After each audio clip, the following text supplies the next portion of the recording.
termasuk dosane jenengan sedanten niku senengane cerita Nabi Adam. Nabi Adam mbok critakno dosane, mulane do kualat. Wong nyeritakno bapake kok nyeritakno napa? Dosane. Mulane kata kiai kualat, wong bapake kok diler-ler napa? Dosane. Mulane nak cerita Nabi Adam niki kedah sempurna. Terus niki kula cicil juz tunggal napa wa 'allama Adamal napa? Asma. Pertama kali hubungannya Nabi Adam kalian Allah Subhanahu wa taala ini hubungan mengajarkan nama sesuatu. Jadi sampean jangan pakai teori modern bahwa apa artinya sebuah nama. Nama itu penting sekali. Sekali penamaan itu salah berarti Anda menstatuskan secara nama salah dan itu berakibat fatal. Jadi semua kesalahan manusia mulai periode syirik mensekutukan Allah itu karena kesalahan menyebut apa? Nama. Ini penting kalau aturaken. Jadi misalnya orang Arab itu ada batu tertentu yang dipahat disebut manat. Manat itu dari kosakata manan, pemberi. Yang satu disebut uzza, sesuatu yang aziz, yang agung. Sehingga akhirnya diperagungkan. Coba kalau misalnya manat dan lata itu ketemu orang lasem, terus ditanyakan, ini batu apa ini? Dari Purwodadi apa dari Mojokerto, yang mahat siapa? Ini irungnya tidak pas, ini matanya kok agak picek. Andekan distatuskan seperti itu, kira-kira disembah apa enggak? Enggak. Iki pas pembuatan ini pate protol terus digenti gitu.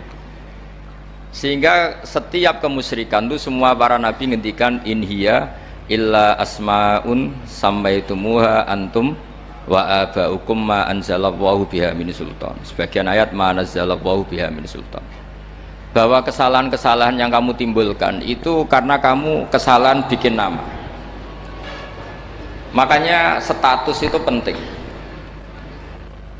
Nanti sampean tahu pentingnya yang saya katakan ini. Nanti setelah sampean mati, nanti mesti nyari saya karena kenangan ngaji ini. Ini Mas Atabik itu mas saya, beliau seorang dokter, tapi saya tidak akan bilang dia dokter karena nanti anak cucunya inginnya jadi dosen. Tapi kalau saya menstatuskan dia turunan Mbah Sambu, babe wong alim. Wah anak putune arah alim isin. Dia nak di status no pegawai negeri dosen. Wah anak putune golek duit ya pikirannya kan. Karena status itu mengilhami apa? Status itu karena itu yang dikenalkan. Makanya ini penting. Fir'aun ketika dianggap sebagai Tuhan itu karena dia berhasil menamakan dirinya orang yang nggak pernah sakit dan dia penguasa. Penguasa itu artinya apa? Dia memimpin sekian orang, akhirnya dianggap Tuhan. Tapi ketika debat terbuka sama Nabi Musa, pertama mohon standar mawon gimmick. Pertama kata Fir'aun wama Rabbul Alamin, lalu Tuhan kamu itu siapa? Kata Musa yang menuhani langit dan bumi. Fir'aun masih bisa berargumentasi, setahu saya di bumi Tuhan hanya saya. Soal kemungkinan Tuhan Anda di langit, terus Fir'aun nyuruh Haman, ya Haman ibni li sorhal la'ali abluhul asbab as-samawati fa'attali'a ila ilahi Musa. Tapi kalau itu dibuktikan, nanti Musa pasti kalah, karena kalau Fir'aun naik ke langit pasti gak melihat Tuhan. Wong yang Nabi saja agak ngelihat apalagi Fir'aun, pasti dia bilang nggak ada. Tapi apa yang bisa mengalahkan Fir'aun adalah argumentasi status.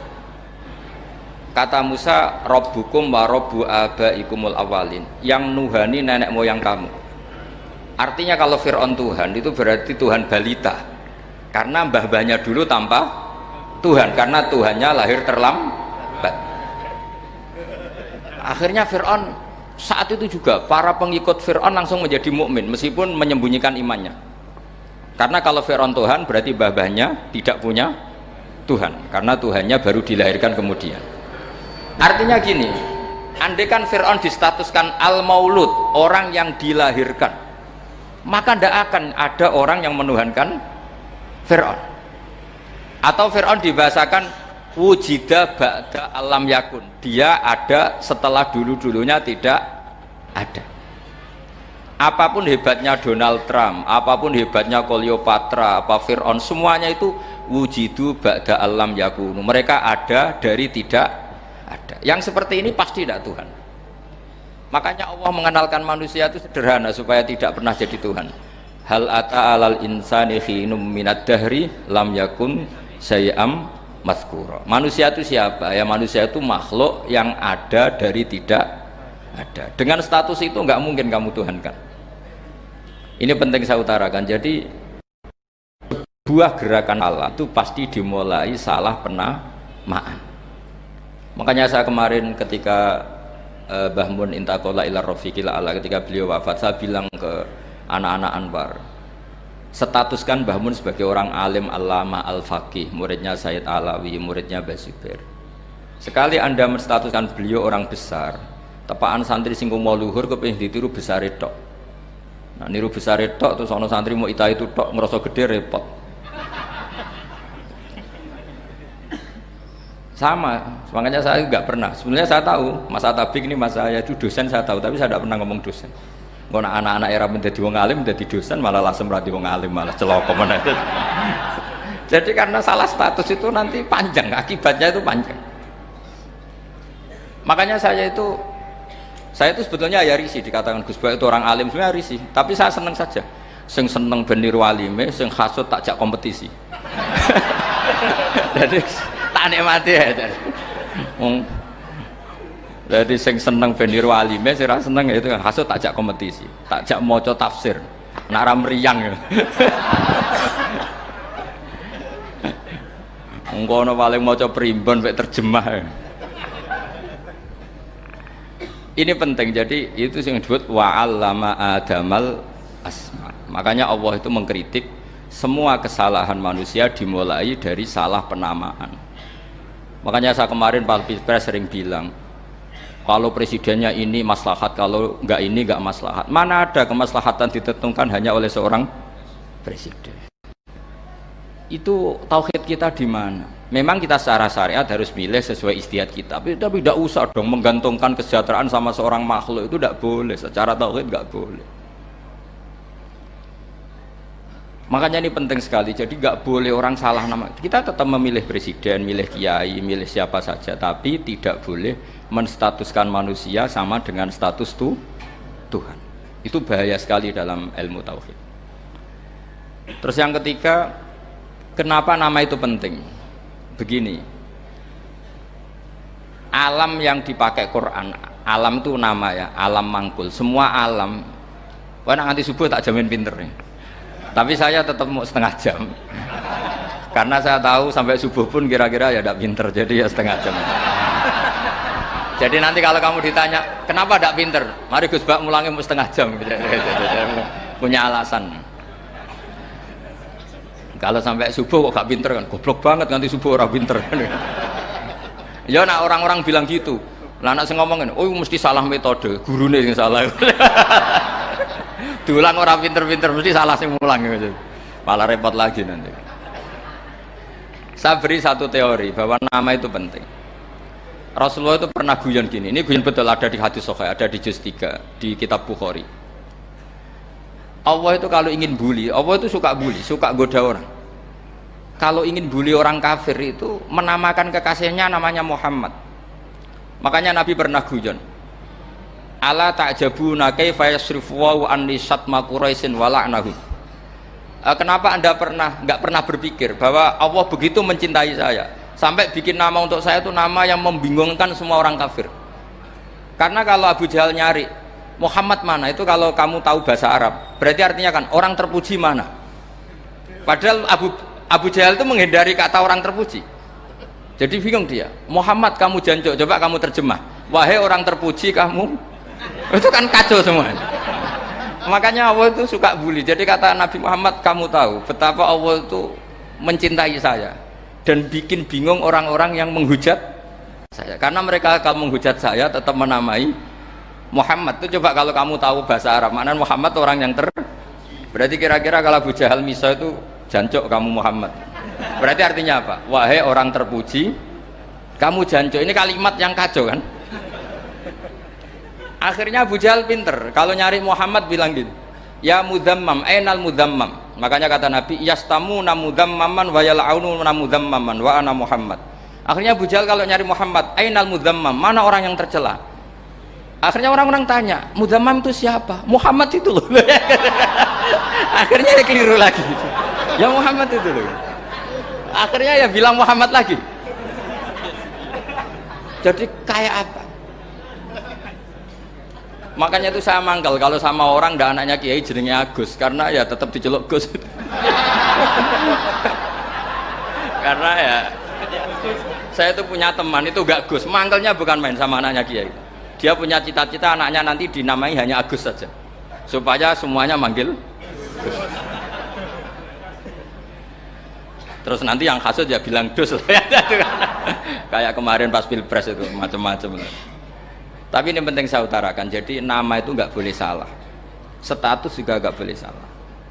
Makanya saya ingin misalnya anaknya Kiai kok jadi pejabat, ya sudahlah, jabat itu. Saya betul, saya sampai sekarang dengan Gus Yasin itu ya tetap nyucup. Saya bilang ini putra guru saya, ini Gus saya. Saya tidak pernah membahasakan beliau wakil gubernur. Bahayanya nanti suatu saat, oh ini mantan, kan repot. Jadi ini penting, status itu penting. Orang sekali salah status itu bahaya, ke depan itu bahaya sekali. Karena tadi saya bilang, tadi misalnya banyak kan anaknya orang-orang alim alamah, terus anak cucunya jadi dosen atau jadi doktor gitu. Terus ini yang jadi status. Nggak boleh seperti itu. Ya sudah, dokter secara akademik, dia jadi PNS karena kestatusan itu, tapi di keluarga tetap saja status alimnya saja.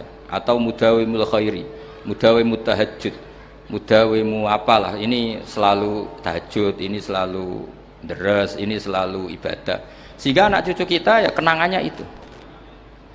Anak-anak saya meskipun kecil itu jamaah terus, karena ya saya selalu jamaah. Dan saya melihat kalau anak saya tanya, Pak kenapa bapak sholat terus, ya saya bilang sepantesnya jadi manusia sujud, cuma selama melok dudunya melok nganggo pangeran dibayari ya ora gelem. Kata saya gitu, wong nganggo mae wong ya bayar, lagi nganggo bumine pangeran ra bayar wis anggap ae sujud itu bayar, kata saya gitu. Sehingga merasa sujud itu satu identitas. Ini penting saya utarakan karena tadi saya betul-betul mengenang istilah Allah wa 'allama adamal asma. Semua kesalahan itu kata para nabi inhiya illa asma'un samaitumuha antum wa abaukum. Kita membahasakan misalnya presiden Amerika, orang terkuat di dunia. Bagaimana mungkin orang terkuat kemudian agak mangan sedino lemes? Hebatnya ning ndi? Iku nak pas mules weteng agak ngising ya lemes. Hebatnya apa? Makanya Allah ketika menerangkan Isa itu tidak Tuhan, itu Allah sederhana cara ngendikan. Kana yakulani to amal masih ibnu Maryam illa rasul qad khalas min qablihir rusul wa ummuhu siddiqah kana yakulani to. Artinya kalau Isa itu tidak mangan ya lemes. Nak keluarga ya kudu ngising. Lah terus mbok sembah itu terus piye? Jadi gak kebayang seorang Tuhan kemudian kalau gak makan tuh lemes. Berarti statusnya Isa apa? Orang yang lemes kalau tidak makan. Terus kamu Tuhan kan? Aneh gak?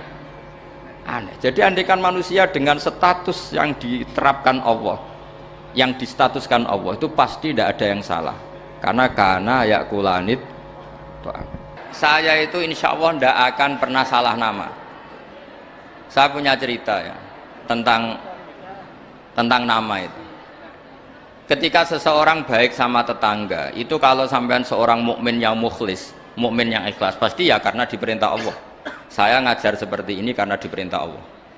Baik sama pernah sepuh karena saya turunan Mbah Sambu, ya karena menghormati Mbah Sambu. Itu bagus. Sehingga dulu itu ada ulama, saya berkali-kali cerita, ada ulama punya tetangga itu berdua anak muda. Ya Ahmad, silahkan ke rumah saya. Datang. Setelah datang ke rumah pemuda tadi, kata pemuda tadi, ya Ahmad silahkan kembali, saya tidak butuh kamu. Kembali Imam Ahmad, dan santai saja. Setelah kembali sekian menit dipanggil lagi, ya Ahmad saya jadi butuh kamu, datang ke rumah saya. Datang lagi. Setelah datang, saya tidak butuh kamu, silahkan pulang. Pulang sampai 3 kali. Itu Imam Ahmad senangnya bukan main, kelihatan ceria, senang. Lama-lama muda ini tanya, ya Ahmad kenapa anda tidak tersinggung, bukankah itu menyakitkan? Enggak, kata saya. Tapi saya akan menyebalkan. Enggak, kata saya. Kata Imam Ahmad, kenapa aja? saya ini diperintah sama Allah kon apik mbek tangga dadi nek mbok undang ya teko mbok kon mulai ya mulai alhamdulillah iso nglakoni perintahe Allah dadi aku ora ono hubungane mbek kowe sehingga orang itu gak bisa didikte oleh di sekelilingnya karena ya hubungannya langsung sama Allah Subhanahu wa ta'ala. Jadi dulu tuh orang jadi wali itu segampang itu. Kalau kamu kan enggak, hukum tentang tetangga itu kamu kayak orang kapitalis, kayak orang komunis, pakai teori sosial. Nak diapik yo apik, dieleki yo elek. Itu kan pikiran PKI itu. Artinya satu perilaku sosial didikte oleh makhluk itu perilaku orang mukmin atau orang PKI. Itu orang PKI. Kalau orang mukmin yang mangkana yu'minu billahi wal yaumil akhir fal yukrim jarahu, kita baik sama tetangga karena diperintah Allah, sehingga kecewa ada kecewa ya santai saja. Imam Ahmad katanya, kenapa engkau tetap ceria? Aku ora urusan mbek kowe, urusanku mbek pangeran. Pangeran ngutus sampe mbek tonggo. Ya sudah seperti itu. Jadi andaikan seorang manusia melakukan kebaikan karena dia makmur, amarahu wa, kita diperintahkan Allah baik sama tetangga. Ya biasanya tetap seperti itu. Kita diperintahkan Allah baik sama, sehingga ketika ngalami kayak yang dialami Ahmad kita santai saja. Ketika kita datang bi amrillah, ketika kembali ya bi amrillah, sehingga ya sudah kita dapat pahala. Tapi kalau kamu kedikte secara sosial, maka kamu akan menjadi orang murahan, yaitu seorang ulama didikte oleh anak muda yang kampungan. Justru kita kalah kan, kita kampungan sekali karena kita ulama senengnya kalau disenengkan orang, mangkelnya kalau dimangkelkan orang. Artinya apa? Kamu didikte makhluk. Itu kerennya di mana coba? Kerennya di mana? Nggak ada sama sekali. Apalagi yang dikte trimo canom sing goblok sing desa. Kamu seorang ulama besar. Tapi kalau kamu hubungannya dengan Allah, dia muji kamu, alhamdulillah dipuji. Dia memaki kamu, alhamdulillah dapat pahala lewat jalur sabar. Kan santai saja. Sehingga saya berkali-kali bilang, setan itu untungnya tidak pernah ngaji saya. Kalau ngaji dia pasti ngerusak metode, rubah metode. Tapi saya tadi berdoa supaya ngaji ini gak didengar setan. Setan itu ya goblok betul. Setan itu kan suka ya kalau anaknya kiai, cucu kiai dibikin konflik. Dia ngiranya dengan konflik pondok itu tidak solid. Ternyata enggak. Misalnya Mas Atabek konflik sama keluarga, Bani Lasem, terus ada yang minggat ke Papua kemana-mana. Namanya turunan kiai di mana-mana bikin pondok, bikin masjid. Yang dulu masjid hanya ada di Lasem, barokahnya tukaran ada di mana-mana. Lah itu namanya setan itu salah perhitungan apa? Makanya gobloknya dia itu udah ngaji saya. Kalau ngaji tak kasih tahu itu bahaya itu. Bikin kiai konflik itu bahaya. Iya betul. Islam ada di Indonesia itu ya barokahnya konfliknya sahabat. Sayyidina Ali dan Sayyidina Muawiyah itu konflik. Banyak sahabat netral yang ingin menghindari itu mau ke Cina. Di Selat Malaka sebagian terdampar, terus ada yang ke Aceh, ada yang ke Sumatera. Namanya Syekh Baros, itu muridnya Sayyidina Ali. Makanya awal Islam di Indonesia dimulai Syekh Yusuf Baros itu. Kalau Timur Tengah nggak ada tukaran tuh nggak ada, Islam menyebar kemana-mana. Nah setan ngiranya kalau sahabat tukaran itu nanti kacau, ternyata enggak, malah Islam menyebar kemana-mana, barokahnya tukaran. Dulu Solo karena konflik ya banyak ulama yang ke Lasem kemana-mana, gara-gara Solo nggak kondusif. Akhirnya kayaknya keduman basambu, keduman macam-macam. Sedungak mawon kiai tukaran terus betul apa-apa. Yang penting ora bacok-bacokan, rasanet-santetan wis. Wis pokoke rasan-rasanan ringan ya sudah itu bagus. Memang Allah bikin seperti itu. Enggak apa-apa. Kata Allah wala yazaluna mukhtalifina illa man rahima rabbuk. Kata Allah walidzalika khalaqahum. Ikhtilaf itu barokahnya masyaallah. Kalau saya setuju pendapatnya Mas Atabik, saya jadi dosen. Nanti yang ngaji tafsir siapa? Tapi kalau dia setuju saya, dia jadi ahli tafsir, yang jadi PNS siapa? Ya sudah, barokahnya khilaf. Dia jadi PNS ya dapat gaji, tapi gaji itu bisa dihitung. Kalau naik harus tambah prestasi. Kalau saya kiai min haitsu la yahtasib, pasti cepat kaya saya. Karena rezekinya kiai itu tanpa batas. Makanya haji saya itu plus. Saya itu tidak kaya, tapi haji saya haji plus. Masa tapi paling reguler. Karena rezekinya kiai itu min haitsu la yahtasib. Makanya saya pernah disoal sama teman-teman dosen di UI. Bapak kok berani pulang ke Rembang? Kiai itu kan rezekinya agak jelas. Kata saya justru agak jelas itu bagus. Kalau sampean kan konsisten segitu nilainya, kalau saya enggak, kata saya. Jadi tak nikmati saja. Karena saya hamba Allah, bukan hamba negara. Kalau hamba Allah ya yang gaji Allah, kalau hamba negara ya negara itu, negara sama Allah kayak mana? Allah ya sudah pinter berarti sudah. Jadi jangan pernah kita ini salah nama. Kalau salah nama itu bisa panjang. Makanya ada wali itu kalau dongo itu rontok kriminal, tapi malah pangeran seneng. Sampai dalam riwayat itu innahu yudhikuni al yauma salasa marat. Wali itu bisa menertawakan saya 3 kali. Itu kata Allah.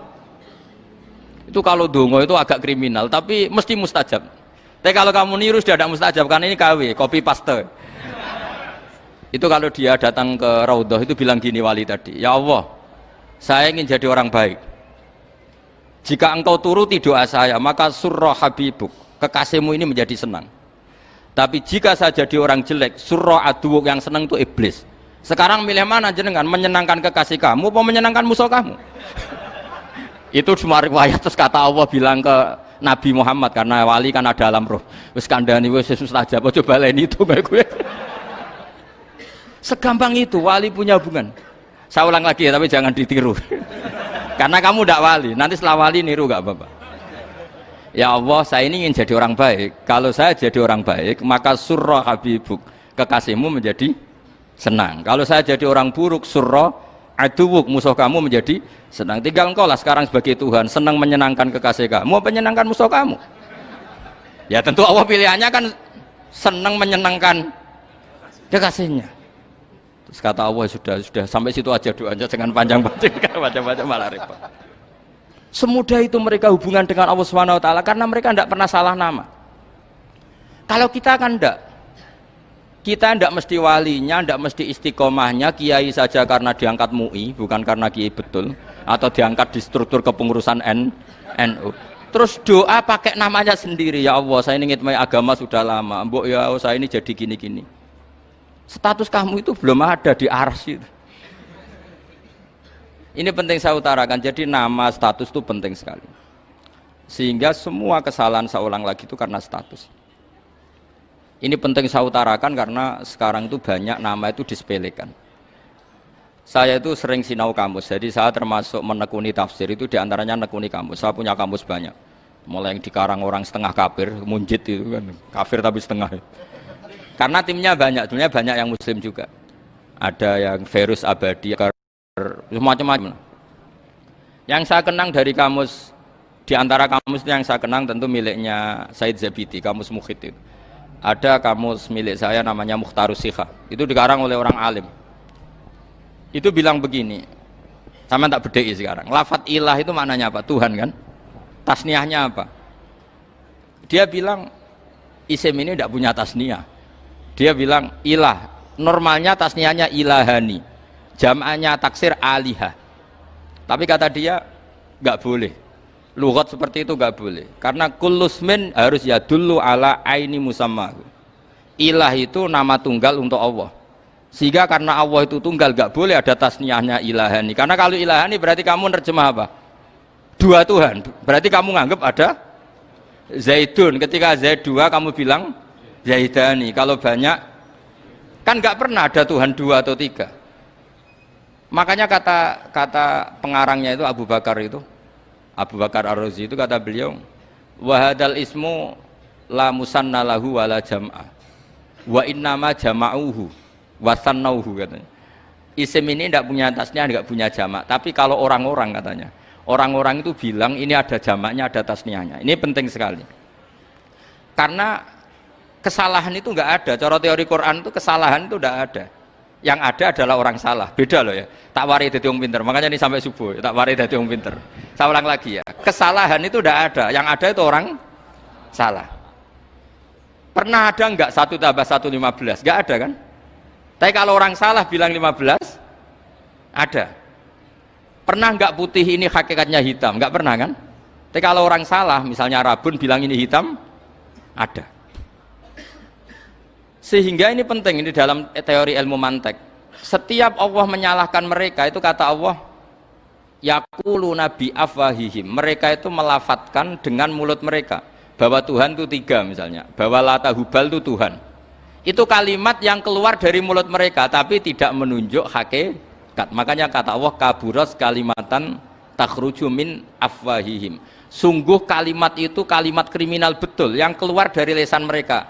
Karena apa? Normalnya kalimat itu tadullu ala musammahu atau musammaha. Yang namanya kalimat misalnya putih yang menunjuk putih, hitam menunjuk hitam. Nah kalau Tuhan yang menunjuk Allah, Tuhan kok ditunjukkan ke batu? Itu kan kacau. Tuhan kamu siapa? Hubal. Itu batu apa Tuhan? Batu. Tuhan kamu siapa? Yesus. Yesus itu manusia apa Tuhan? Manusia. Makanya kata Allah, kaburos kalimatan takhruju min, mesti itu ayat iyaquluna illa kadiba. Ini penting saya utarakan. Jadi makanya kesalahan itu tidak ada, yang ada itu orang salah. Makanya kata Allah ja'al haqqu wa zahaqal batil. Kalau ada hak pasti batil itu hilang. Tapi orang yang meyakini kebatilan banyak, tapi kebatilan itu tidak ada. Pernah ada enggak 1 tambah 1 15? Enggak pernah ada kan? Tapi kalau orang bilang itu ada. Ini penting saya utarakan. Makanya kamu jangan janggal. Kata Allah ja'al haqqu wa zahaqal batil. Ternyata sekarang kebatilan ada di mana-mana. Barang batil itu enggak pernah ada. Yang ada pelakunya. Misalnya nyon sewu misalnya gini. Zina itu mengenakkan apa enggak? Kata orang yang ahli nafsu mengenakkan. Tapi hakikatnya tidak pernah mengenakan. Sekarang tanyakan yang pernah melakukan itu, yang terhantui dosa oleh itu. Hakikatnya menyakitkan apa mengenakan? Menyakitkan.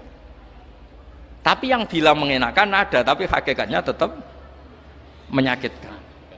Nah, semua kesalahan manusia itu dimulai cara membahasakan. Mengambil uang negara korupsi itu kata yang baru keturutan nafsu nih. Enak punya uang banyak, mengenakkan. Tapi kata yang sudah ketangkep, menyakitkan. Nah faktanya korupsi itu dihisap sampai akhirat, statusnya itu menyakitkan apa mengenakkan? Menyakitkan. Andai kan orang menstatuskan korupsi menyakitkan, maka akan menjauhi korupsi. Makanya semua kesalahan itu dimulai dari salah memberi nama.